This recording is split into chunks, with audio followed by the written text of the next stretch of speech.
Aê, bom dia, bom dia, bom dia, meu povo, mais uma vez. Que o Eterno abençoe o dia de vocês, a casa, a família, a mente, o coração.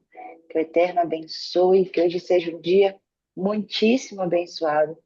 Estamos aí, né, na nossa jornada de leitura e compreensão de Mateus. Hoje vamos para Mateus 21, falta apenas 7 capítulos.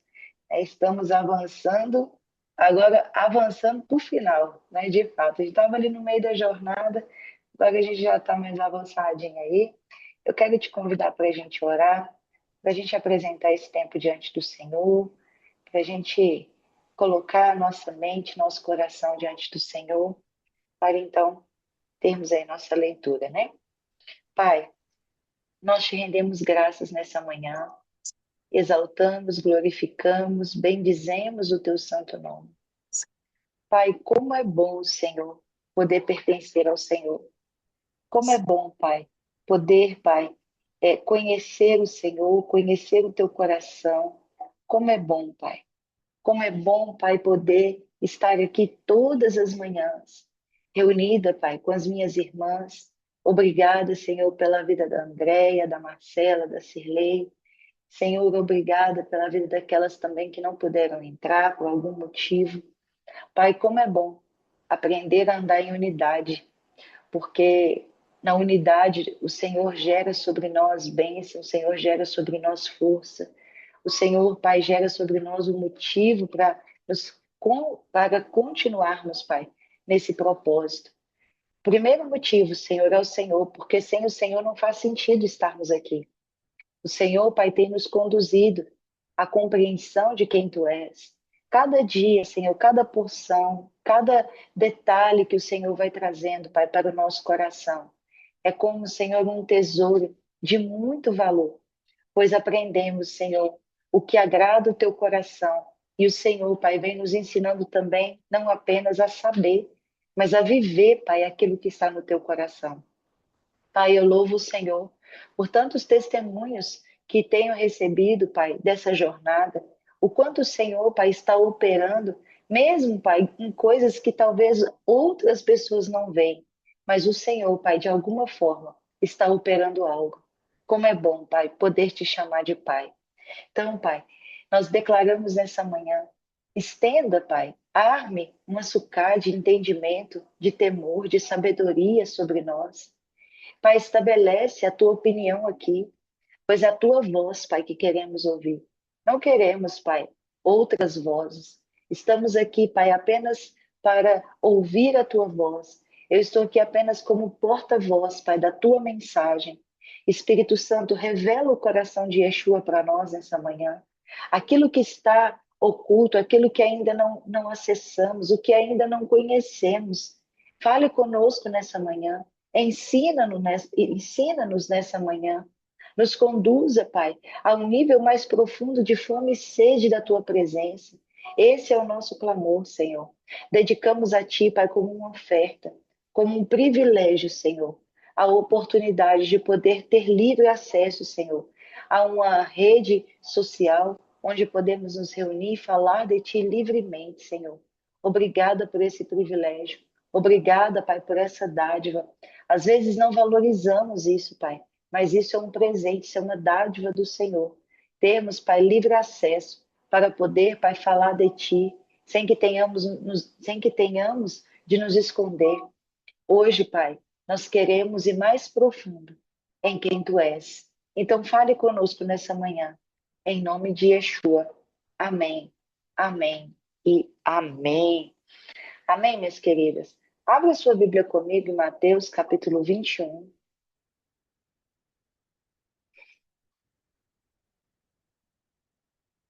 Aleluia.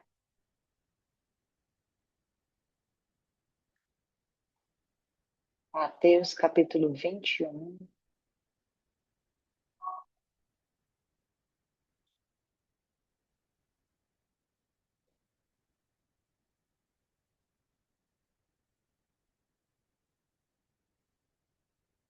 Não entendi aqui? Peraí.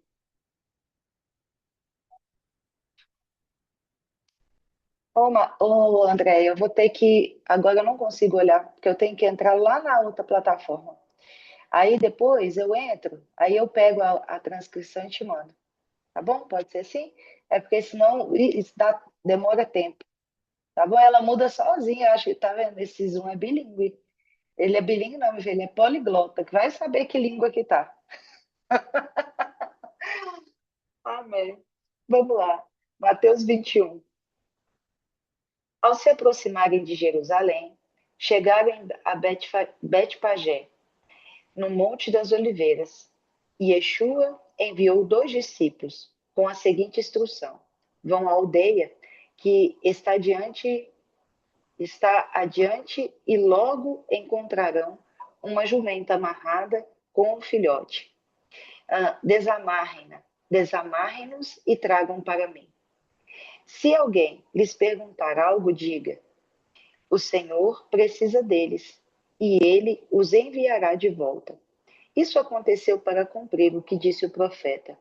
Digam às filhas de Sião: olhem, o seu rei está vindo até você, montado humildemente em um jumento, e em um jumentinho, cria de animal de carga. Então os discípulos foram, fizeram o que Yeshua ordenou. Trouxeram a jumenta e o jumentinho. Puseram os seus mantos sobre eles e Yeshua se assentou sobre eles. Multidões forraram o caminho com os mantos, enquanto outros cortavam galhos de árvore e espalhavam pela via. As multidões que iam adiante e atrás dele gritavam: por favor, liberta-nos, filho de Davi, bendito que vem em nome do Senhor. Tu que estás nos altos dos céus, por favor, liberta-nos. Quando Yeshua entrou em Jerusalém, toda a cidade ficou agitada. Quem é este? Perguntavam. A multidão respondia: ele é Yeshua, o profeta de Nazaré da Galileia. Yeshua entrou na área do templo, expulsou todos os que realizavam negócios ali, tanto os mercadores quanto os seus fregueses. Derrubou as mesas dos cambistas e as cadeiras dos que vendiam pombas. E lhes disse: está escrito, a minha casa será chamada casa de oração. Entretanto, você faz dela um antro de ladrões. Cegos aleijados aproximaram dele no templo, e ele os curou. No entanto, quando os principais sacerdotes e mestres da lei viram as coisas maravilhosas que Yeshua fazia e as crianças gritando no templo: por favor, liberta-nos, ao filho de Davi, ficaram furiosos. Eles lhes disseram: você está ouvindo o que elas dizem? E Yeshua respondeu: claro. Será que vocês nunca leram da boca das crianças e dos bebês? Preparaste para ti um, preparaste para ti mesmo louvor? E, com isso, ele os deixou, saiu da cidade para Betânia, onde passou a noite. Na manhã seguinte, no caminho de volta para a cidade, ele sentiu fome. Vendo a figueira à beira do caminho, aproximou-se dela, mas encontrou apenas folhas. Então lhes disse: nunca mais dê fruto. E imediatamente a figueira secou.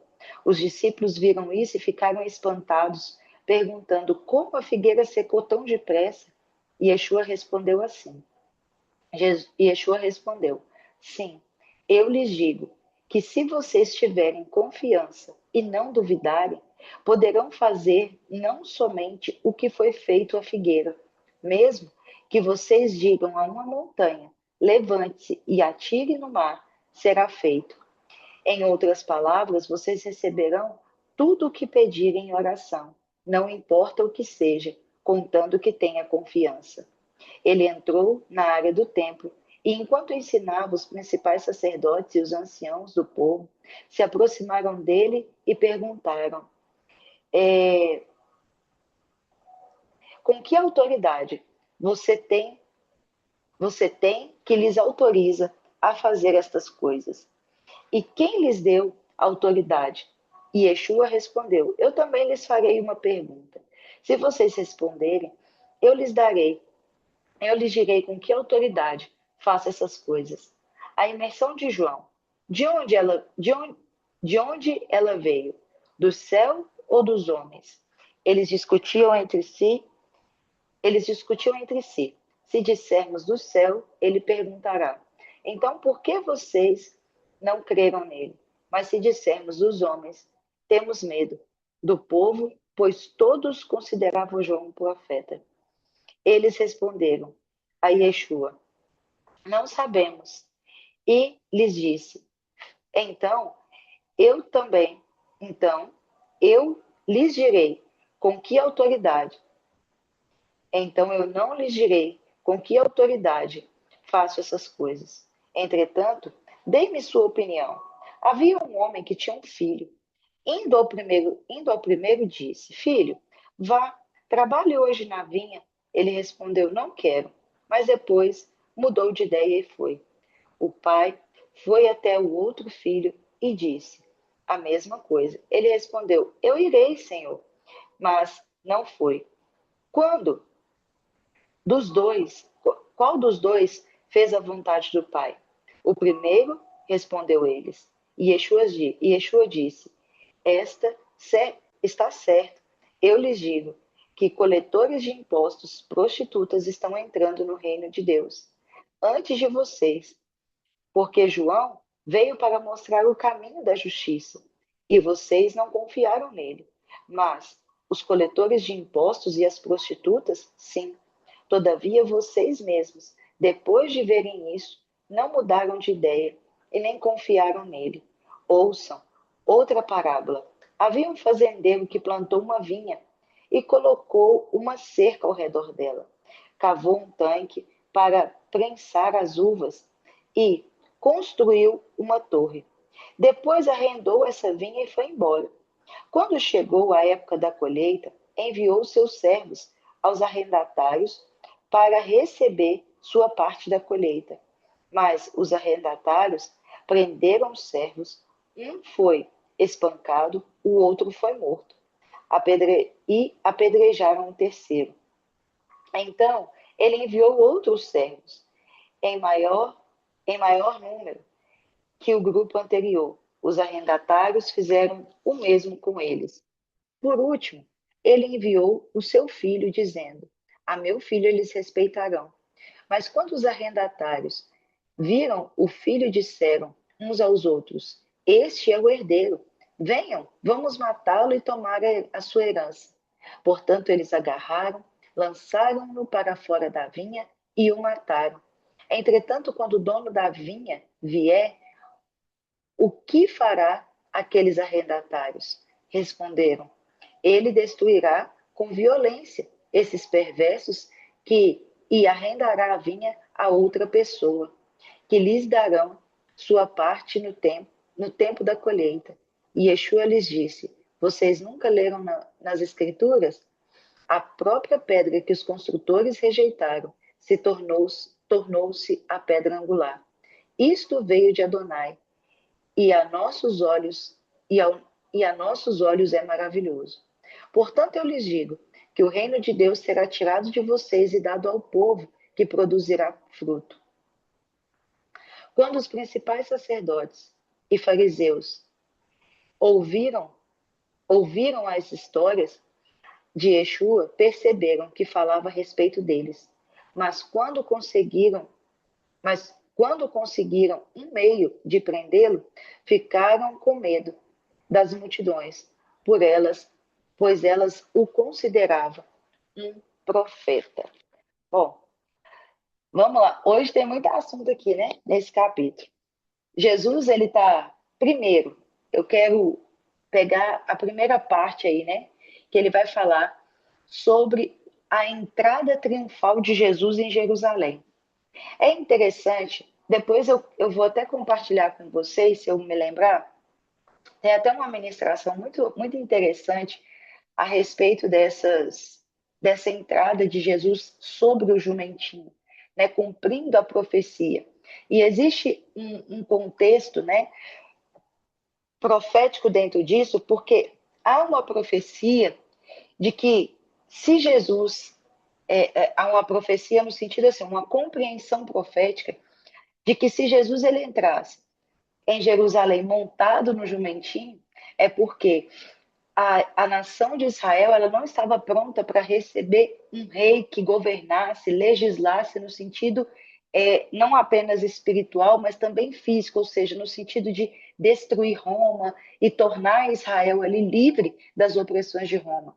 Ele vinha montado no jumentinho, trazia o quesito de que Israel precisaria primeiro passar pelo tempo do arrependimento, pelo tempo da remissão, pelo tempo do converter o coração de novo para Deus. Então, a entrada de Jesus sobre o jumentinho, depois eu vou mandar para vocês, se vocês me lembrar. É um vídeo para vocês assistirem. A entrada de Jesus, dentro desse aspecto, está trazendo esse apontamento. Olha, a misericórdia, o perdão, o arrependimento está cessando essa nação. E agora a ação do povo deveria ser se arrepender dos seus pecados. É interessante porque nós lemos essa passagem quando nós estamos aproximando, né, da festa de tabernáculo, principalmente quando João ele expressa esse movimento aqui que Jesus está fazendo, e a nação de Israel ela está ali, né, todo mundo aglomerado, né, eles estão em festa, estão se preparando para a festa, e ali é interessante porque eles começam a fazer uma chamada, eles começam a liberar um grito aqui. Qual é esse grito? Por favor, liberta-nos. Bendito é o que vem, em nome de Adonai. Tem algumas versões que vai dizer Hosana nas alturas, bendito que vem. Isso mesmo, aqui estou até com a outra versão aberta. Diz assim, ó, e a maioria das multidões clamavam, Hosana ao filho de Davi, bendito que vem em nome do Senhor, Hosana nas alturas. A palavra aqui, Hosana, ela significa nos salve, nos liberte, por favor, nos faça livres. Eles estavam clamando isso, mas ainda não tinham, né, esse aspecto, o entendimento de que Jesus, ele era o Messias. Uma parte acreditava, outra parte tinha a revelação de Jesus profeta, outra parte tinha a revelação de que Jesus, ele veio simplesmente para curar os enfermos.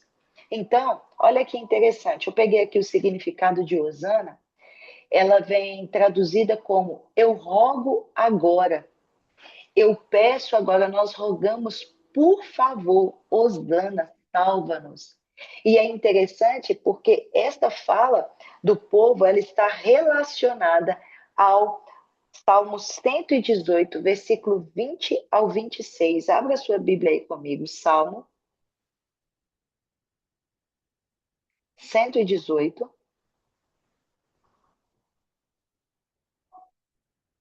do versículo 25 ao 26. E é interessante que Salmo 118, olha que interessante, vamos contextualizar aí. Vamos pegar a partir do versículo 1 para a gente entender. Aqui, na versão Bíblia Sagrada, ele está assim, ó. O salmista louva a Deus por ter livrado dos seus muitos inimigos. Olha que interessante. Ele vai dizer assim, olha, render graças ao Senhor, estou em Salmo 118, porque Ele é bom, porque sua misericórdia dura para sempre. Diga, pois, Israel, sim, a sua misericórdia dura para sempre. Diga, pois, ó casa de Arão, sim, a sua misericórdia dura para sempre. Diga, pois, os que temem ao Senhor, sim, a sua misericórdia dura para sempre. Em meio à tribulação, invoquei ao Senhor, e o Senhor me enviou e me deu folga. O Senhor está comigo, não temerei. Quem me poderá fazer? O que poderá me fazer o homem? O Senhor está comigo, entre os que ajudam. Por isso verei cumprindo o meu desejo nos que me odeiam. Melhor é buscar refúgio no Senhor do que confiar no homem. Melhor é buscar refúgio no Senhor do que confiar em príncipes. Todas as nações me cercaram, mas o nome do Senhor as destruiu. Cercaram-me de todos os lados, mas o nome do Senhor as destruiu. Como abelhas me cercaram, porém, com fogo em espinhos foram queimadas em nome do Senhor, as destruiu. Empurraram-me violentamente para me fazer cair, pois o Senhor me amparou. O Senhor é a minha força, o meu cântico, porque ele me salvou. Agora vamos lá para o versículo 25. Ó, salva-nos, Senhor. Nós te pedimos, ó Senhor, concede-nos prosperidade.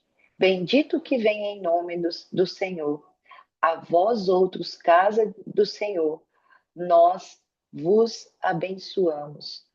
O Senhor é Deus, Ele é a nossa luz. Adonai, a festa com ramos até as pontas do altar.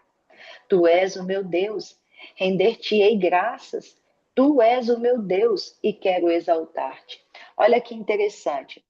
A palavra que eles usam aí, no original hebraico, né, eles usam a palavra salva-nos. Interessante que quando nós pegamos essa palavra, deixa eu só pegar aqui o significado dela. Essa é uma palavra aqui que ela vai trazendo justamente esse aspecto de liberdade, de libertação. Mas quando você pega essa palavra no original, quando ele está dizendo salva-nos, preste bem atenção. O nome Yeshua significa o quê? Salvação. Então, quando eles proclamam salva-nos, a palavra salva-nos, puxado da raiz, ela vai vir como Yasha, que quer dizer salvação, ou seja, Yasha vem do nome Yeshua. Então, eles estavam muitas das vezes ali gritando, proclamando, profetizando que Jesus era a salvação para o povo. Como eu disse, uma parte do povo acreditava que Jesus era o Messias. Outra parte acreditava que Jesus ele era aquele que veio para curar Israel. Outra parte acreditava que Jesus ele veio simplesmente como um profeta. Mas em todos os aspectos, todas essas vozes estão gritando uma profecia. Ele é a nossa salvação. Por isso celebramos, por isso nós nos dobramos perante Ele. Perceba que, da mesma forma que está em Salmo 118, da mesma forma vai estar em Mateus capítulo 21. Eles estão o quê? Com folhas de árvore, a judaica completa fala folhas de árvore. A Bíblia Sagrada, em Salmo 118, vai dizer com folhas de ramos. É o que conhecemos aí, né? Da celebração dos ramos que antecedem, né? Algumas festas principais ali de Israel. E aqui eles estão proclamando uma profecia. Toda a nação, era como se toda a nação reconhecesse quem era Jesus. Mas, na verdade, havia um clamor ali, e esse clamor está ligado a isso. Senhor, salva-nos. Senhor, nos liberta. Senhor, nos arranque das mãos dos nossos inimigos. E se você pegar todo o Salmo 18, você vai ver que todo o Salmo 18 é uma proclamação de misericórdia e de salvação. Então, Jesus, ele estava aqui cumprindo aquilo que os profetas já haviam profetizado. Jesus estava entrando como aquele que veio como um rei humilde, né? Eu gosto desse desenho. O rei humilde que entra montado no jumentinho. O rei humilde que entra para trazer não apenas o governo do céu sobre a terra, não apenas para destruir os inimigos, mas o mais profundo aqui não era a destruição dos inimigos, porque Jesus não fez guerra. Jesus ele veio trazer para o povo primeiramente arrependimento, salvação, misericórdia. E aqui nós entramos num ponto. Quando Jesus ele entra aqui levando, né, trazendo esse aspecto do rei humilde que veio com misericórdia. E é interessante que Davi ele vai dizer isso, né? A tua misericórdia dura para sempre. Presta atenção. Eu disse que está relacionado ao versículo 25 e 26 de Salmo 118, mas quando você pega do 1 ao 7, qual é a convocação do salmista? Que todos digam, que todos proclamem, a sua misericórdia dura para sempre.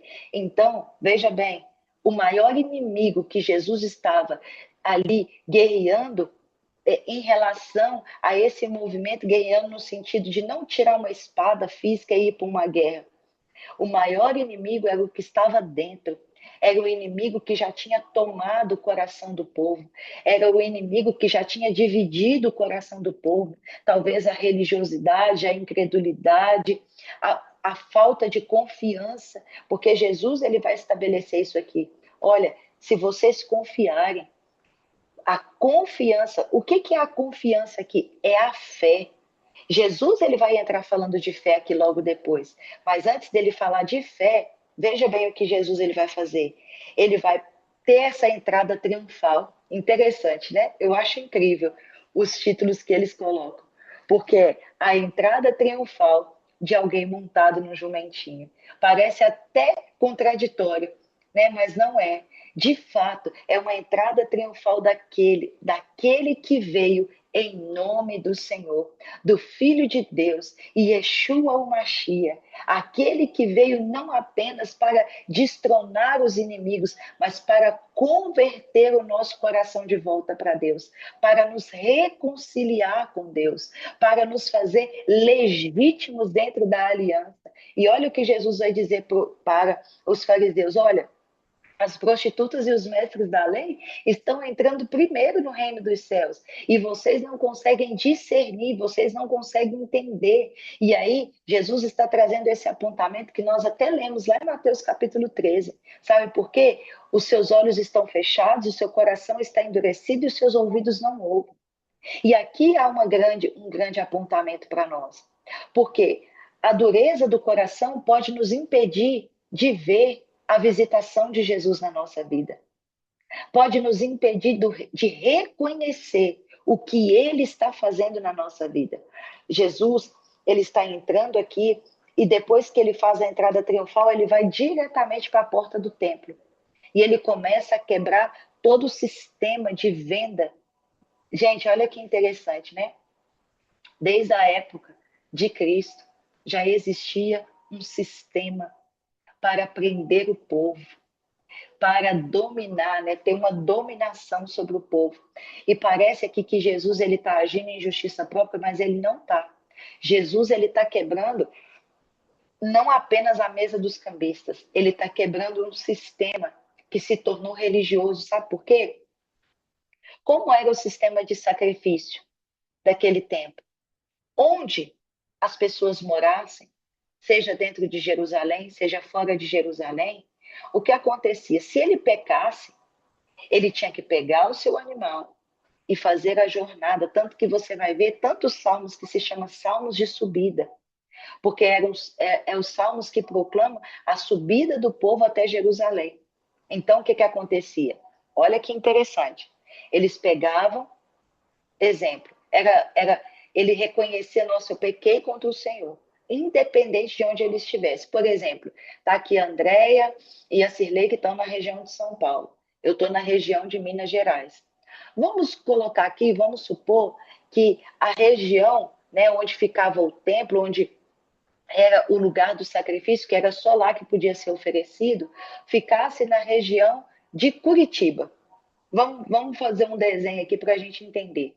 Eu tinha que pegar meu animal, né? O homem, ele tinha que pegar o animal, colocar sobre as costas e ir andando até a cidade de Curitiba. Exemplo, para que chegasse lá, tivesse ali o movimento, né? Tivesse a ação do sacrifício. E esse animal, ele precisava de ser conforme a lei do Senhor ordenava. O que eles começaram a fazer? O povo está andando muito, muito distante, carregando um animal pesado nos ombros. Vamos fazer o seguinte: vamos estabelecer aqui um sistema de venda de oferta, venda de sacrifício. Olha que coisa mais chique, né? Vamos fazer aqui na frente do templo, ó, Leva, vem um aqui, vende pomba, vem outro aqui, vende cordeiro, tem um outro aqui que vende carneiro. E aqui, meu filho, nós vamos vender tudo. E o que que acontecia? A gente pega e já resolve o problema do povo. Mas o que que acontecia? Pela lei, pela Torá, tinha o horário específico do sacrifício. Então, quando essa pessoa, vamos supor que Andréia, Marcela, Cirlei, ela tivesse que chegar até lá para fazer o seu sacrifício. O que que acontecia? Tinha uma fila enorme, porque não é só ela quem não é só vocês que pecavam. Todo mundo que pecava fazia esse movimento. E é interessante que eu ouvi uma pessoa muito sábia falar sobre isso, eu achei muito interessante. E aí ela vai e leva, chega lá, além de andar tudo que ela tinha andado, o que que acontecia? Tinha uma fila enorme. Aí o que que acontecia? Ela agora passa a subir, não precisa carregar o peso do pecado, porque o animal sobre os ombros é você reconhecer o peso do pecado. E a jornada, esse caminho que eles percorriam já era o caminho do sacrifício. Era como no tempo do Êxodo, lá no deserto. Ou seja, o povo levava, pegava o animal, levava até o sacerdote, e ali o sacerdote fazia o caminho do sacrifício, que era o sacrifício do animal ali no altar, queimar aquele animal, era todo esse processo. Aí veja bem o que, que acontecia. Eles colocavam lá bonitinho chegavam no lugar, agora já tinha um esquema de vendas. E nesse esquema de vendas, se tinha um horário específico de sacrifício, você vai concordar comigo que nem todo animal conseguia ser sacrificado ao mesmo tempo, no mesmo horário? Porque era muita gente. Tinha os fariseus, tinha os mestres da lei e tinha os sacerdotes, mas não tinha sacerdote para fazer tudo isso, porque eram sacerdotes específicos que faziam isso. O que, que acontecia? Eles pegavam o animal, levava para dentro, voltava com o animal para o esquema de venda. Por quê? O que, que eles entendem? Lembra da passagem do profeta não, está lá em Samuel, o que, que acontecia ali? Já tinha uma corrupção com os filhos de Eli. O que, que eles faziam? Eles pegavam a oferta e eles comiam as ofertas simplesmente sem passar pelo ritual. Então, todo mundo que ia e entregava ali as suas ofertas, o que, que acontecia? Eles achavam que as ofertas estavam sendo entregues a Deus, mas não estavam, porque eles já tinham um esquema de corrupção. Ou seja, eles desprezavam aquilo que era entregue para Deus. Por isso Deus matou Ofni e Finéias e matou Eli, porque Eli sabia, mas não corrigia. Ele sabia, mas esse ponto aqui, ó, o zelo pela tua casa me consome, a minha casa será chamada de casa de oração, já não tinha mais no coração de Eli. O que que Eli começou a fazer? Ele começou a pôr pano quente naquela situação. Deixa pôr, vamos mexer com isso não. Então Deus gera Samuel, para que Samuel fosse o profeta que visse e ouvisse o Senhor e colocasse ordem naquilo, porque aquilo estava desagradando o coração de Deus. Ari, você tem mais alguma passagem bíblica que nos aponta sobre isso? Tem. Livro de Zacarias, o que, que o povo fazia? O povo pegava, depois vocês pegam lá para ler, Malaquias, perdão. Eles pegavam, o que, que eles faziam? Eles chegavam e ofertavam para Deus qualquer animal, sendo que a Torá, ela ordena que o animal não pode ter defeito, e Deus começa a confrontar os sacerdotes ali, dizendo o quê? Acaso vocês dariam para o general do exército, vocês dariam para os seus governadores animais aleijados, mancos, coxos, animais cegos? Vocês ofertariam para ele? E o que te faz pensar que, para mim, vocês podem ofertar isso? Então, de tempos em tempos, por exemplo, vou dar um outro exemplo aqui. Eu falei de Eli, eu falei de Malaquias, e agora eu vou trazer um outro exemplo para vocês. Quando estava lá no meio do arraial, que houve aqui a ação de Jesus, quando houve o casal que entrou na tenda do encontro e começaram a ter relação, está lá em Números, se eu não me engano, e começaram a profanar, bem na passagem ali de Balaão, se eu não me engano, Números 25, E ali o casal começa a profanar o templo, o lugar de adoração, o lugar onde a presença do Senhor se manifestava. O que acontece ali? Vem como é o nome dele? O Finéias. Ele é tomado por um zelo do Senhor, que ele pega e mata aquele casal lá dentro da tenda do encontro, e Deus considera ele como justo. E é interessante que o nome Finéias significa boca de bronze. Sabe o que é isso? Voz da justiça de Deus. Então, de tempos em tempos, a gente vai vendo situações assim acontecendo. E aqui não era diferente. Então, Jesus aqui, sabe o que estava acontecendo? O povo estava indo até o templo apenas para cumprir uma ordenança, mas o coração já não se arrependia mais. O coração estava endurecido. O coração não sentiu o peso do pecado, de carregar o animal até lá, ver o animal ser sacrificado, passar pelo processo do sacrifício. Não tinha mais isso.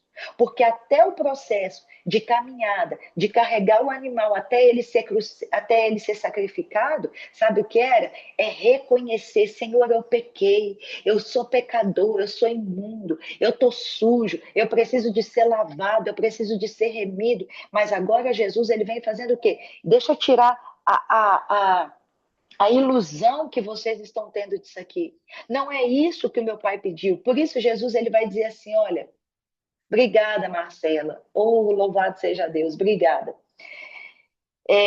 Por isso Jesus, ele vai declarar aqui assim, ó: a casa de meu pai será chamada casa de oração. Sabe por quê? Porque era nesse lugar aqui que o povo se humilhava. Andréia, Marcela, excelente. O povo se humilhava, o povo, eles derramavam a sua alma ali com o sentido de que eu sou pecador, preciso reconhecer o meu pecado. Aí, o que está acontecendo aqui? Não tem mais arrependimento, só tem sacrifício. Só que deixa eu te dizer uma coisa: sacrifício sem arrependimento não há remissão de pecados. E aí Jesus vem e faz isso aqui. Muitos vão dizer, né? Nossa, mas Jesus, ele foi tomado aqui de uma ira, de uma raiva. Não, Jesus estava tomado pelo zelo da paixão, do zelo pela casa de seu pai. Porque havia uma ordenança. Por isso eu sempre digo: Jesus não veio para abolir a lei, ele veio para cumprir. E Jesus agora estava arrancando isso aqui. E perceba, os fariseus, eles começam a se incomodar porque as crianças estão proclamando, porque as pessoas estão gritando: salva-nos, Senhor. Porque, meu povo, deixa eu te dizer isso aqui: havia uma voz, havia uma proclamação, mesmo que eles não tivessem total compreensão do que eles estavam falando ali. Mas o que, sabe, quando eu grito para o Senhor: Senhor, salva-me, me perdoe dos meus pecados, me livra da iniquidade. Senhor, me salva da imundícia da minha iniquidade. Porque agora eles entendiam que se o Messias vier, se realmente for o Messias, sabe o que vai acontecer? Ele é o sacrifício perfeito. O povo ainda não tinha consciência disso, mas havia uma atmosfera sendo gerada ali de quê? De arrependimento.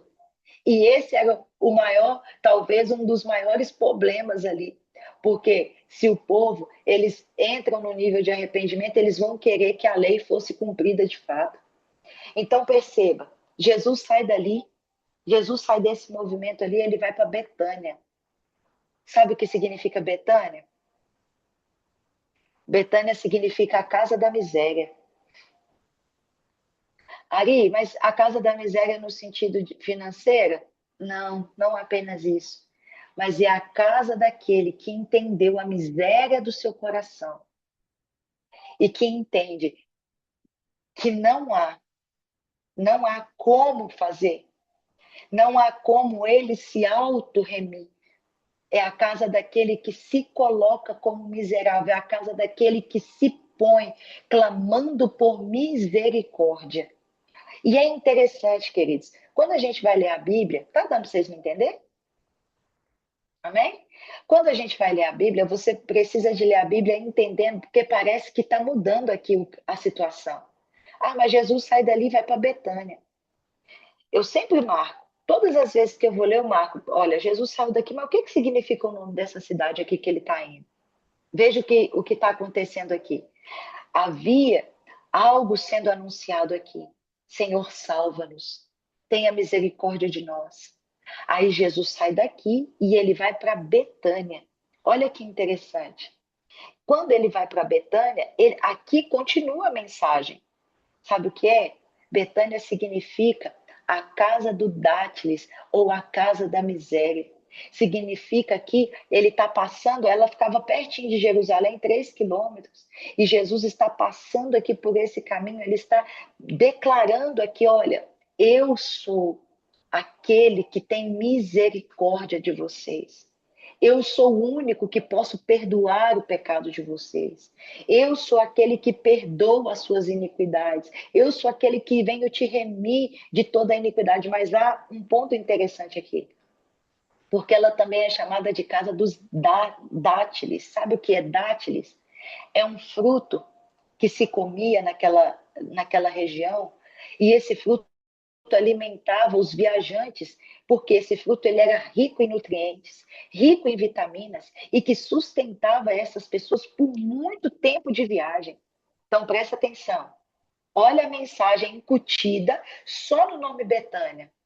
Aqueles que reconhecem a miséria do seu coração, aqueles que se colocam como aqueles necessitados de misericórdia, são alimentados para permanecer no curso da sua viagem, no curso da sua jornada, no curso da permanência em estar no Senhor.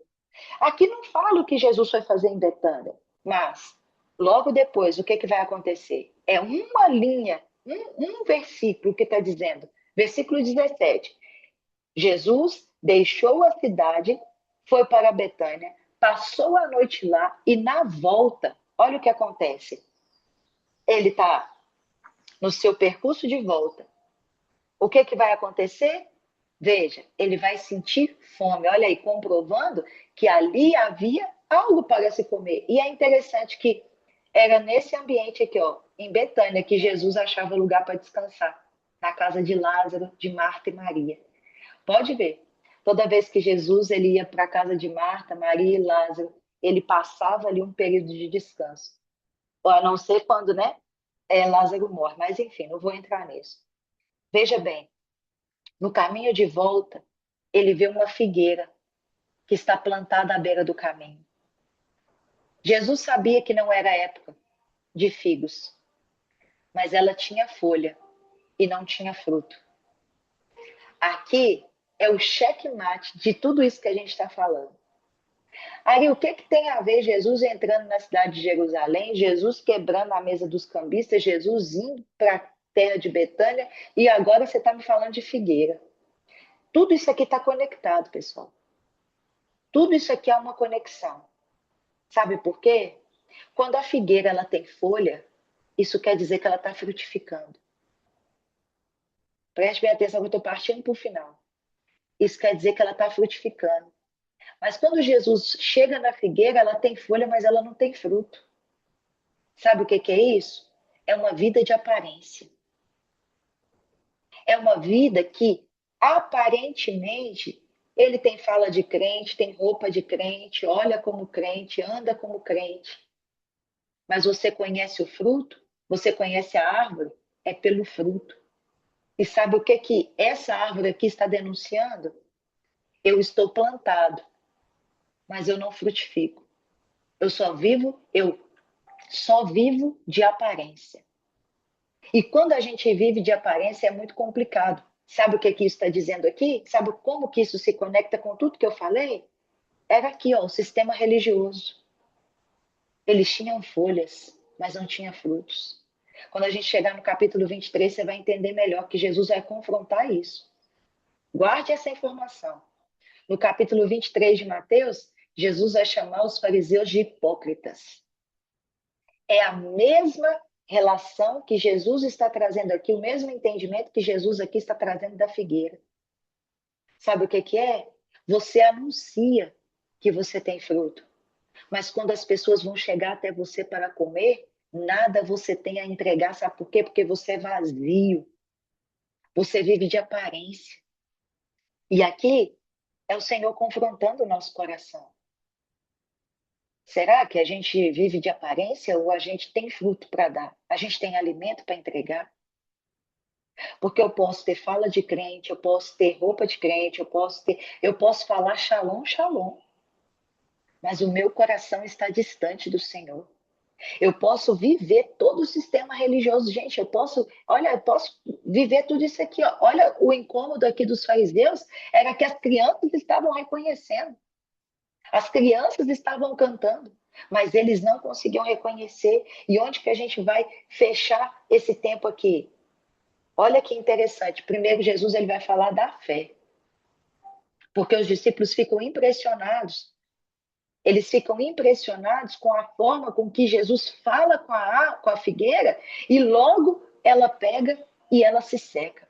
Mas quando nós pegamos aqui, ó, quando Jesus está falando da fé, Jesus não está falando apenas de ter poder e autoridade para fazer com que, olha isso, para fazer com que a figueira seque ou que a figueira volte a dar fruto ou que o monte passe de um lado para o outro. Sabe qual é o significado da palavra fé aqui? Primeiro é confiança. Segundo é fidelidade. Terceiro é lealdade. Mas olha o último significado aqui. É o caráter de alguém que se pode confiar. Aí, mas fé não é apenas eu crer naquilo que Deus está falando, mas a sua fé sem obra, ela é morta. Então não basta apenas eu preciso crer, eu preciso ser fiel àquilo que eu estou crendo. Eu preciso permanecer leal à palavra de Jesus, mas eu preciso ter um caráter de confiança. Veja o que essa figueira está anunciando para nós. Veja que tudo isso está sendo colocado aqui para nós. Sabe o que é isso? É porque Jesus, ele não está vendo apenas o que você fala para ele. Ele está analisando se o seu caráter é digno da confiança dele. Ele pode confiar em nós? Queridos, essa palavra, ela contorce o meu interior. Porque enquanto eu vou falando com vocês aqui, a gente vai passando a nossa vida em revista na nossa mente aqui. A gente vai fazendo uma análise aqui, ó. Senhor, será que eu sou digna de confiança? Será que eu sou digna da tua confiança? Porque eu posso confiar no Senhor. Mas a pergunta aqui não é: você confia no Senhor? Agora aqui o negócio aperta um pouquinho mais, sabe, André? O negócio aqui aperta um pouquinho mais. A pergunta agora é: ele pode confiar em você? Sabe por quê? Porque ninguém entrega nada precioso para quem não é confiável.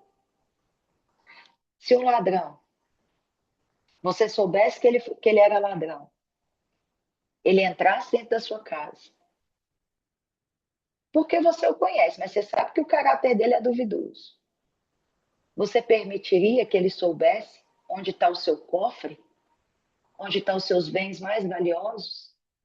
Vou dizer nem um ladrão, vou dizer uma pessoa que você sabe que o nível de caráter dele é ruim. Você não confia. Então, quando Jesus ele olha para nós e ele entra no quesito fé, que veja se isso não está conectado com a figueira. Ele confiou que ele estava demonstrando algo. Eu falo que Jesus ele tem uma didática de ensino que eu acho incrível.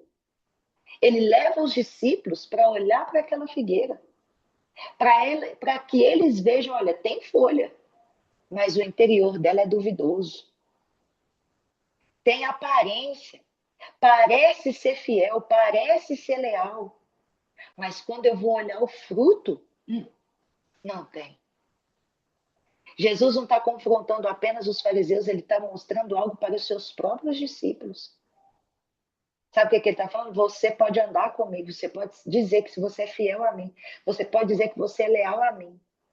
Mas sabe quando eu te conheço? Quando eu olho para o seu caráter, se ele é digno de confiança. Todas as manhãs, quando nós entramos aqui, eu falo, né?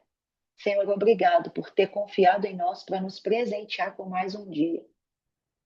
Quando você acorda pela manhã, é Jesus dizendo assim: olha, eu estou confiando, eu estou te dando mais uma oportunidade.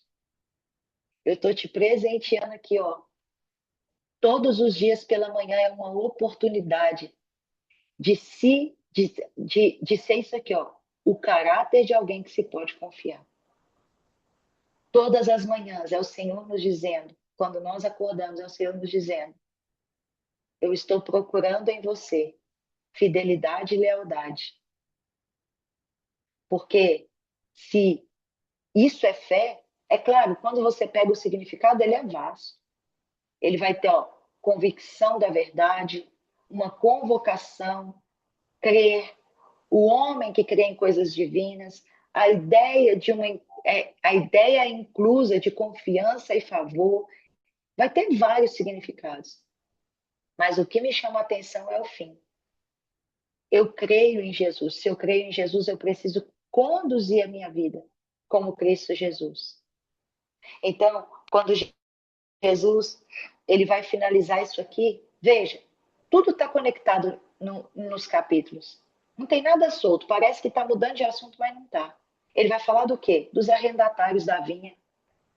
O dono da vinha confiou a vinha ao arrendatário, mas ele não era digno de confiança. Olha que extraordinário isso. Então, para a gente fechar aqui, que eu já estou estourando o horário, dentro de toda essa porção, mais uma vez, o Senhor não está denunciando o que está fora, Ele está denunciando o que está dentro de nós. O povo estava reconhecendo que Jesus era o Messias, o Rei humilde. Mas aqueles que deveriam conduzir o povo a isso, não criam. Eles estavam todos pomposos, com as suas belas roupas, com as suas belas vestes, fazendo suas grandes orações, fazendo ali os seus ritos, fazendo tudo aquilo. Mas dentro, oco, vazio. Tinha folha, mas não tinha fruto. Queridos, que esse não seja o nosso coração. Que nesse período onde nós estamos aqui, no processo, né, do mês de Elu, que nós estamos aqui nesse processo dessa jornada, onde o Senhor ele tem de fato, nós não temos apenas nos encontrado com o rei no campo, nós não temos apenas nos encontrado com o noivo no campo, que é muito lindo eu dizer. Hoje eu acredito uma palavra de exortação. É lindo eu dizer, eu sou do meu amado e o meu amado é meu. Mas talvez a gente está igual lá a Sulamita, o amado está lá batendo na porta. Ah, mas eu vou ter que me levantar. Lembra da passagem de sábado? Cantares, capítulo 5. Coloquei até lá no grupo para vocês, eu vou ter que me levantar. Aqui, ó, enquanto o Messias estava passando lá fora, os religiosos estavam lá dentro do templo, clamando pelo Messias. Enquanto Jesus estava passando, montado no burrinho lá fora, os religiosos estavam dentro do templo clamando pelo Messias, sabe por quê? Porque o coração deles era endurecido demais e perderam o tempo da visitação do Messias. Todo o sistema religioso, toda religiosidade, ela vai nos afastar, ela vai nos fazer perder o time, ela vai nos fazer perder o discernimento desse tempo. Jesus ele está olhando para nós aqui, ó, e agora eu falo é para nós quatro mesmo. Talvez aqueles que vão ouvir depois dessa ministração, talvez sinta essa mensagem, mas para nós aqui, ó, que figueira nós somos. Tem fruto ou só tem folha? A folha anuncia o fruto. A folha vem junto com o fruto. Eu estava vendo, estava olhando ali uma plantação outro dia e vendo isso, falei, nossa, que legal, cara. Olha ali, né, a árvore toda cheia de folha, verdinha, bonitinha, com seus frutos todos bem vistosos. Esse precisa ser o nosso coração. Isso é o que Elu provoca em nós. Esse tempo, eu posso dizer com alta voz, eu sou do meu amado e o meu amado é meu e não tem intimidade com o amado. Eu posso Gente, guarda isso no seu coração. Eu preciso falar isso aqui. Me perdoe eu estar estourando o tempo, mas eu preciso falar isso aqui. Eu posso dizer para Ele o tempo todo. Eu posso levantar pela manhã, ouvir o toque do chofar, eu posso fazer minhas orações, eu posso viver todo esse ritual aqui, ó, e não conhecer o amado. É isso que Jesus ele está nos trazendo nessa manhã. Olha, se for verdadeiro, seja íntegro.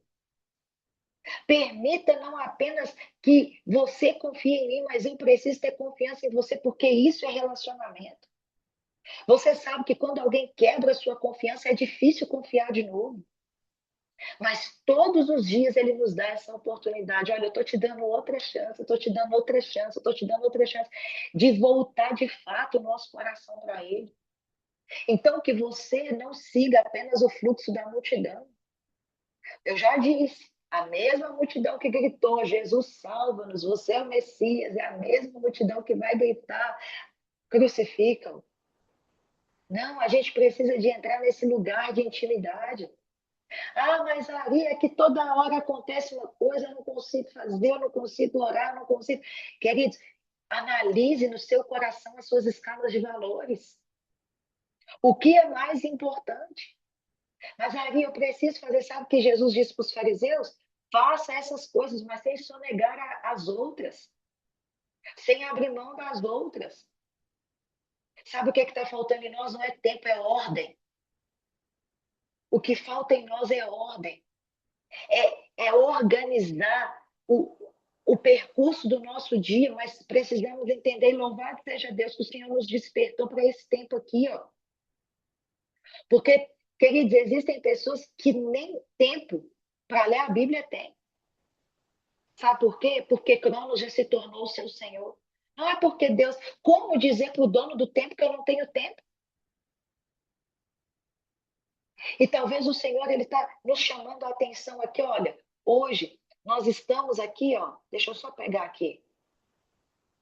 Hoje é dia 12 de Elu. Nós já estamos quase fechando uma quinzena. E o que essa temporada provocou de transformação? Onde que está de fato o nosso coração? Será que eu estou no rito aqui, ó? Ah, pela manhã eu escuto o chofar, eu vou lá, leio um versículo. Ah, mas na hora de orar eu vou lá e peço ao Senhor um tanto de coisa, porque não é errado pedir ao Senhor um tanto de coisa. O problema é que a gente se torna um pedinte espiritual, mas chega no final das contas, ele não conhece, nós não nos fazemos conhecidos e nem conhecemos a ele. Essa é a mensagem dessa manhã. Voltar o coração para ele é voltar o coração para ele. É ter momentos que você vai ouvir ele dizer assim: olha, tá tudo errado.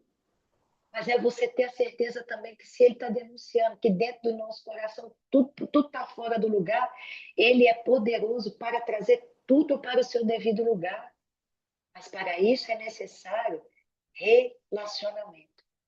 Hoje, a partir das 18 horas, nós vamos entrar no nosso segundo dia de jejum. A questão aqui é como isso funciona. Na semana passada eu falei sobre o jejum que agrada a Deus. Mas a questão aqui, Jesus não está te chamando para passar fome. O jejum não é para Jesus. O jejum é para você, para que nós entremos aqui, ó, nesse nível aqui, ó, daquele que é necessitado de misericórdia, daquele que é necessitado de perdão. O jejum, ele é matar a sua carne para que o seu espírito seja fortalecido. E se o seu espírito está sendo fortalecido, meus queridos, você vai perceber isso. Você vai ouvir, você vai sentir esse doce amor te chamando para um nível de intimidade. Você vai sentir esse doce amor te chamando, olha, esse amor que te confronta, que te exorta, mas esse amor também que te chama para perto. Ele não está te expulsando, ele não está condenando, ele está nos chamando para perto. Sabe por quê? Sabe quem ele é? O Deus da misericórdia. Ele é misericordioso, longânimo, tardio em irar-se. Então, que nós não percamos o tempo da visitação dele por causa da nossa religiosidade, mas que nós possamos nos entregar por completo. Isso eu não falo só de vocês, eu falo de nós. Por isso eu estou usando sempre nós. Porque é muito fácil nos distrair. É fácil eu dizer, estamos juntos. Ó, estamos lá nesse processo. Gente, até papagaio fala isso, ensina ele para você ver. Quem já viu um papagaio falar, ensina o papagaio a falar tamo junto, ele vai falar tamo junto. Mas o coração dele não entende isso, sabe por quê? Porque ele não tem racionalidade para entender isso. E talvez o que está nos faltando é isso. É entender, mas não apenas entender com o intelecto, é entender com o espírito. Aqui eu fecho, porque senão nós vamos até 7 horas da manhã. Deixa. Mas aqui eu fecho.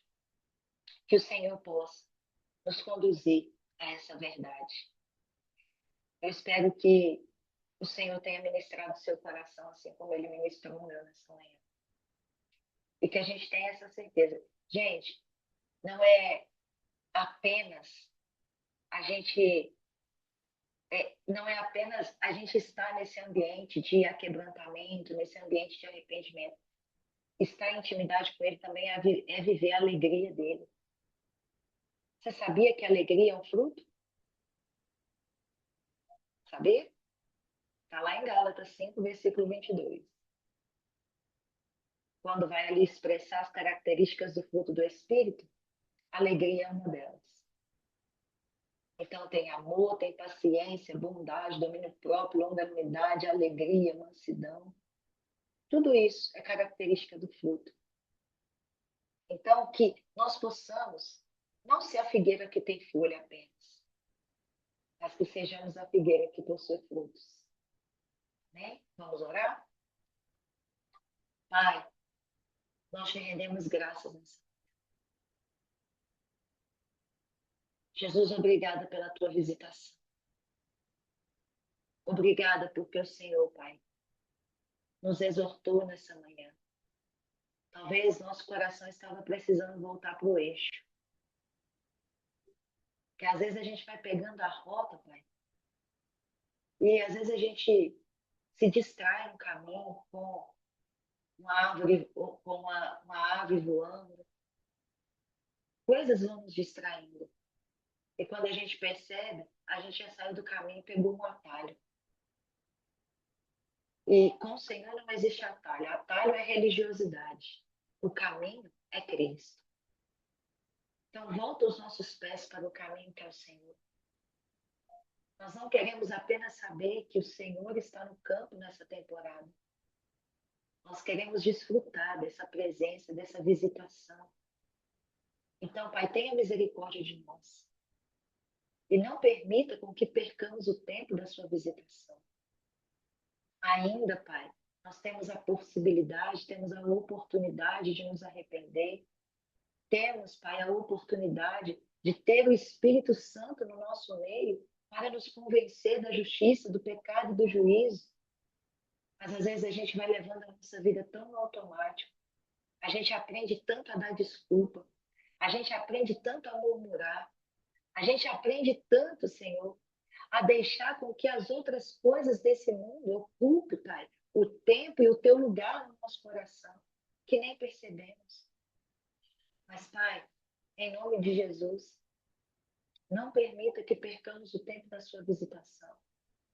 Nos conduza, Jesus. Nos conduza à realidade, Pai. À compreensão, Jesus.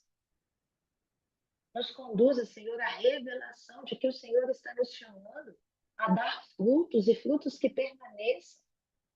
A não viver de uma aparência, Senhor, a não viver de um rito, a não viver, Senhor, de apenas, Senhor, aquilo que é superficial. O Senhor mesmo nos disse quando estávamos iniciando a leitura do livro de Atos: o lugar raso não é um lugar seguro para vocês.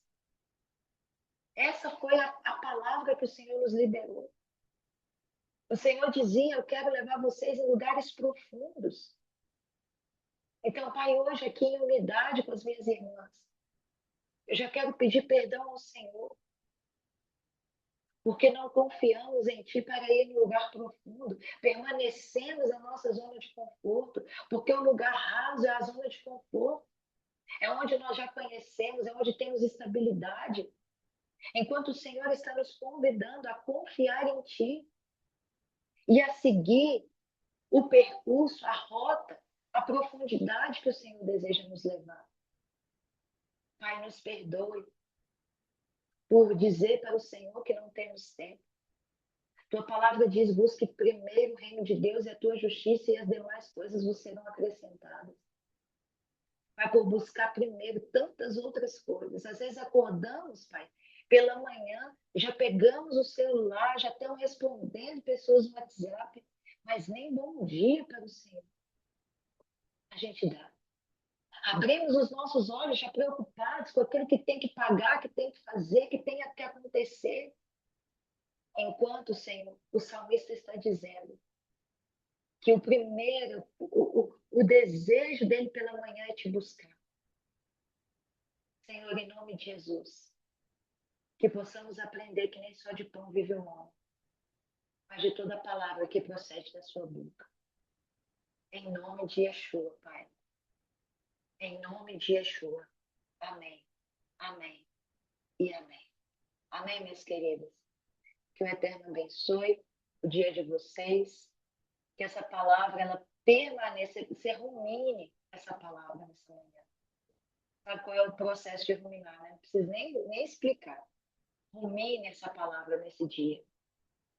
Coloque de fato seu coração diante do Senhor. Vamos colocar os nossos corações diante do Senhor. Que de fato nós sejamos aqui, ó, para fechar, sermos encontrados fiéis, em nome de Jesus. Né? Não se esqueça, você é uma bênção. E Ele te fez uma santa habitação da presença dEle. Ele deseja relacionamento. Né? Beijo, shalom, shalom.